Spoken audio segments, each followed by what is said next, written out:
የመኪናን ዋጋ ከሚወስኑ ወሳኝ ከሆኑ ነገሮች መካከል ኢትዮጵያ ውስጥ 3 ነገሮች አሉ። የመጀመሪያው ነገር የከስተመሩ ፍላጎት ነው። የመግዛት ፍላጎታችን። የትኛውም ግለሰብ መኪና በሚያስመጣበት ጊዜ መኪናው በገበያ ውስጥ ይፈለጋል አይፈለግም ብሎ የሚያው ነገር አለ። ይህ እንደ አንድና ወሳኝ ነገር ነው። ሁለተኛው ደግሞ የመንግስት ፖሊሲዎች ናቸው። የመንግስት ፖሊሲዎች የመኪናውን ዋጋ እጅግ በጣም ከፍተኛ ዋጋ ልዩነት እንዲያመጣ ከሚያደርጉ ነገሮች መካከል ናቸው። ለምሳሌ ያህል ቶዮታ ላንድ ክሩዘር ገመቺስ በመባል የሚታወቀው ተሽከርካሪ ወደ ሀገራችን በሚገባበት ጊዜ ብዛት ነበረው። ከዚህ በተጨማሪ ደግሞ የነዳጅ መኪኖችም ይፈቀዱ ነበር። ስለዚህ እሱን ተሽከርካሪ የሚተኩ የተለያዩ ተሽከርካሪዎች መግባት ይችሉ ስለነበረ የተሽከርካሪ በጊዜው ወደ 22 ሚሊዮን 23 ሚሊዮን ብር ይሸጥ ነበር። ነገር ግን አሁን ላይ የምናገኛቸው ተሽከርካሪ አማራጭ እየጠበበ በመጣ ቁጥር የመኪና ዋጋ መውጣቱ የተለመደ ነው።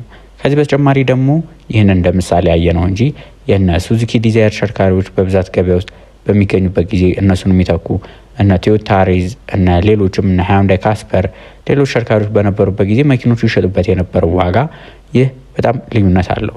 ይህ በዋነኝነት የሚያሳየው የገቨርንመንት ፖሊሲ ነው።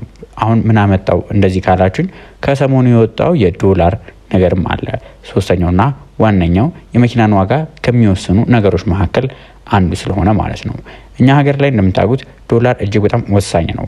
እነዚህ 3 ያልናቸው የከስተመር ፍላጎት እንዲሁም ደግሞ ሌላኛው የመንግስት ፖሊሲና ሶስተኛውና በጣም ወሳኝ የሆነው ደግሞ የዶላር ነው።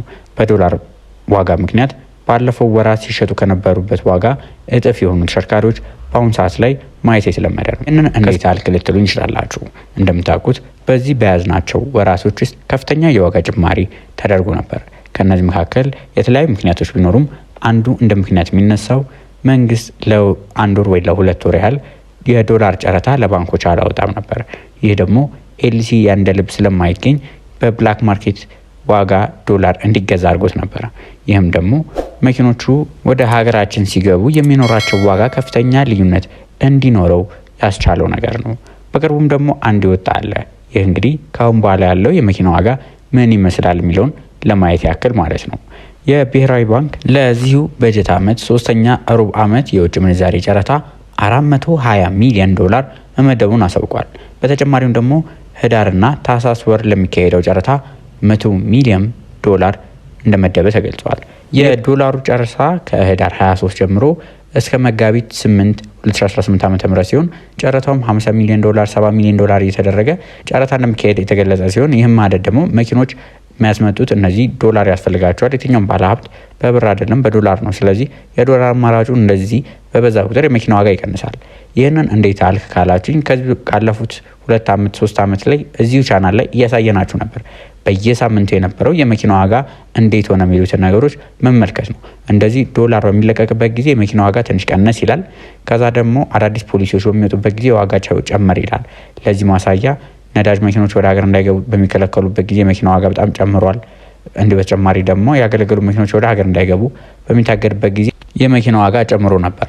እንዲሁም ደግሞ ዋጋ የቀነሰበት አጋጣሚ ነበር። የምታስታውሱ ከሆነ የዛሬ ዓመት አካባቢ የተለያዩ የተሽከርካሪዎች ዋጋቸው በጣም ያወረደበት ጊዜ ነበረ። መኪኖች ቴክኒካል ችግር አጋጥሟቸው ሳይሆን በተለያዩ አሁን ባልናቸው ምክንያቶች በብዛት ወደ ሀገራችን እየገቡ የነበሩ ለምሳሌ BYD ሴጉል 2.7 ሲሸጥ ቆይቶ በሳምንት በማይሞላ ጊዜ ውስጥ ተመልሰው 2 የወረዱባቸው አጋጣሚዎች ነበሩ። እነዚህ ተሽከርካሪዎች እንግዲህ ዋጋቸው የሚወርድባቸው የተለያዩ ወራቶች አሉ። ለምሳሌ አሁን መስከረም፣ ጥቅምት፣ ህዳር በምናይበት ጊዜ ብዙ ጊዜ ባንኮች ብድር በብዛት የሚፈቅዱበት ጊዜ ስለሆነ የመኪና ዋጋ ትንሽ ጨመረ ይላል። ምክንያቱም ሰው የሚገዛበት ወራት ስለሆኑ ማለት ነው። ሌሎች አንዳንድ ወራት ደግሞ አሉ ዋጋቸው የሚቀንሱበት። ይህን እንግዲህ በየጊዜው በየሳምንቱ ስለሆነ የመኪናን ዋጋ ይዘላችሁ ስለምንቀርብ እሱ ላይ መከታተል ትችላላችሁ። በዚሁ ደግሞ አዲስ ገበያ ውስጥ ከምታገኟቸው ለየት ካሉ ተሽከርካሪዎች መካከል አንድ ተሽከርካሪ ላሳያችሁ። BYD ዲስትሮየር ይባላል። ይህ ተሽከርካሪ ከዚህ በፊት ሰርተነው ነበረ። ነገር ግን ብዙዎቻችሁ ደግማችሁ ስሩልን ስላላችሁ ደግመን ነው።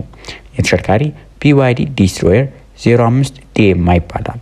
DMI ማለት እንደምታውቁት በBYD መኪና አምራች ስር DMI ማለት ሃይብሪድ ማለት ነው። DMO የሚባሉ አሉ፣ DMP የሚባሉ አሉ። እነዚህ የሃይብሪድ አይነቶች ናቸው። ስለዚህ DM ብሎ ከጀመረ እነዚህ ተሽከርካሪዎች ሃይብሪድ እንደሆኑ ከኋላው የተለጠፈውን አይታችሁላ መለየት ይችላላችሁ ብዙ ጊዜ ማለት ነው። የተሽከርካሪ የተገጠመለትን ኢንጂን ነገራችሁ። የተሽከርካሪ ላይ የተገጠመለት ኢንጂን ባለ 1.5 ሊትር 4 ሲሊንደር ቱርቦ ሲሆን ከዚሁ ጋርም አብሮ የኤሌክትሪክ ሞተር ተገጥሞለታል።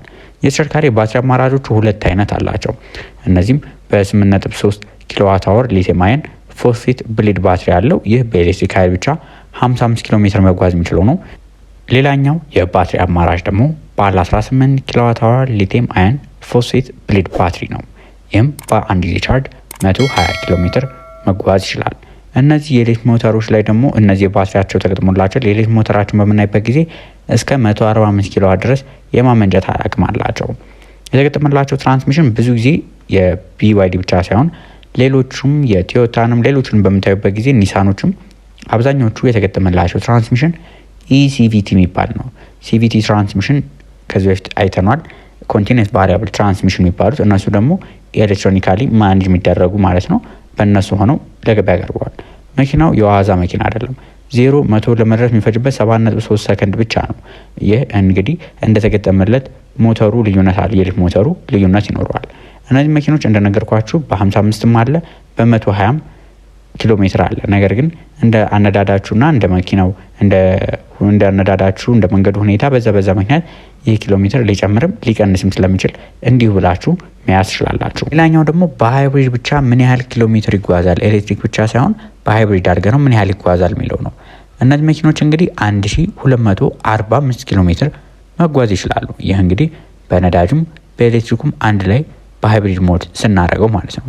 መኪናውን ቻርጅ ለማድረግ በእንግዲህ ይህንን 120 ኪሎ ሜትር መጓዝ የሚችለውን ባለ 18 ኪሎዋት አወር ሊቲየም አየን ፎስፌት ባትሪን በምናይበት ጊዜ በዲሲ ፋስት ቻርጀር ከ30-80 ለመድረስ 30 ደቂቃ ውስጥ ቻርጅ ማድረግ ይችላል። በስሎ ቻርጀር ሲሆን ኦልሞስት ወደ 5 ሰዓት አካባቢ ሊወስድባቸው ይችላል።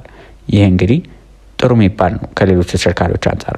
ከዚህ በፊት አውርተን ነበረ የሰራነውን ቪዲዮ ያላያችሁት ከሆነ አንድ አዲስ የመጣ ተሽከርካሪ አለ 1,750,000 ብር የሚባል ነገር ግን መኪናው የተገጠመለት የባትሪውን በምናይበት ጊዜ የተሽከርካሪ ሃይብሪዱ ከተገጠመለት ማይታና በቃ ትንሽ የሚባል ነው። ከዚሁ ጋር ተቀራራቢ ሆኖ ይሄኛው ሃይብሪድ ነው፣ ያኛው ግን ፉል ኤሌክትሪክ ተብሎ ራሱ የተገጠመለት ባትሪ በጣም ዝቅተኛ ነው። ለዛ ነው መኪና በምትገዙበት ጊዜ አስተውላችሁ ግዙ፣ ባለሙያ አማክሩ፣ እንዲሁም ደግሞ በደንብ አስፈትሻችሁ ግዙ ምንላችሁ እንደዚህ አይነት ነገሮች እያጋጠሙ ስለሆነ። ሌላኛው የተሽከርካሪ ምን አይነት ተሽከርካሪ ነው ካልን ይሄኛው ሲዳን የሚባል ነው። ባለ 4 በር ምንላቸው ናቸው።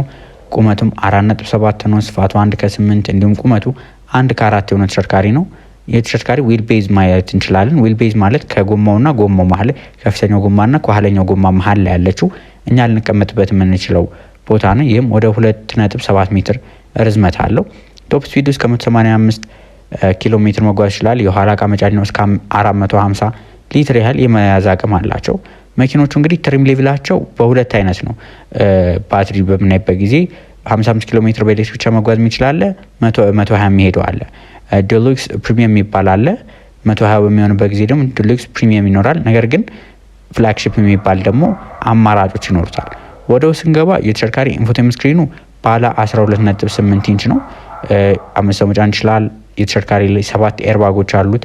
እንዲሁም ደግሞ ታየር ፕሬሸር ሞኒተሪንግ ሲስተም ተገጥሞለታል ለአደጋ ለመከላከል።